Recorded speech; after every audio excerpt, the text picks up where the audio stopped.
What's up, everyone? Welcome to the Power Play with CJ Prospect Profiles. Doing focusing on Julien Pelletier of the Cape Breton Screaming Eagles of the Quebec Major Junior Hockey League, teammate of Southeast Zone Cam Darcy this season, and put up 50 points in 67 games in his first full season in the Q. Solid rookie numbers, and obviously there's a learning curve. He played 7 games for the Screaming Eagles last year after playing 34 games with Gatineau in the Quebec Midget Circuit. I'll say Quebec. I'm making up new provinces as I go along. Not the biggest guy. He's about 5'11", 175, 180 pounds. I think he can, he'll fill out his frame a little bit more.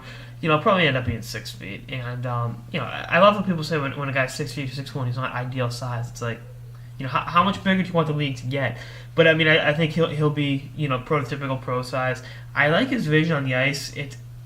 I'm not comparing the vision to Marc Savard, but his vision allows him to do things that his skating doesn't. And I'm not comparing them as players at all. I'm saying you see a guy that really maybe doesn't have the best mobility, but can think the game and thinks a few steps ahead. That's what I see with Pelletier. The skating isn't great, which for guys that aren't that big, you want to have great skaters. You want to have great skaters anywhere in your lineup. That's half the point of it's the big thing with playing hockey is being a good skater. But I think his skating will improve and allow him to put up higher points next year, a higher point total. I think he'll be right around a point a game. They're losing offense. I don't know what Darcy's doing. Is he going to do an OA year? He's on the draft board himself. I think teams will offer him at the very least an AHL contract, and then you got to think about that. There's other things going on in Cape Breton, and I like him as a player. I think he has his hockey IQ allows him to have maybe a higher upside. Because kids that can think the game and facilitate the puck and can stick handle, that does that outweigh not having the best skating ability? That's a question GMs got to ask themselves, and scouts and draft people got to ask themselves. And I think if he puts the work ethic in, which I don't see why he wouldn't. I haven't seen anything to the contrary.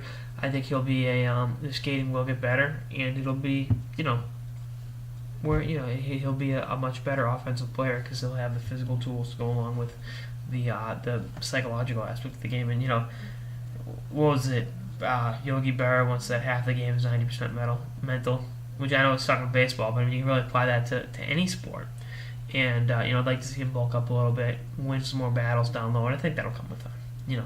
And I think he'll be one of the better surprises next year in the Q. He's the 62nd ranked North American skater. So, he'll be a third-round pick, and I think a good value pick. Does 2 more years in juniors, and you see where he is after that. Anyway, that's all I got this episode of the Power Play with CJ Prospect Profiles on Julien Pelletier of the Cape Breton Screaming Eagles. Stay tuned for episodes throughout the playoffs and beyond. Later, guys.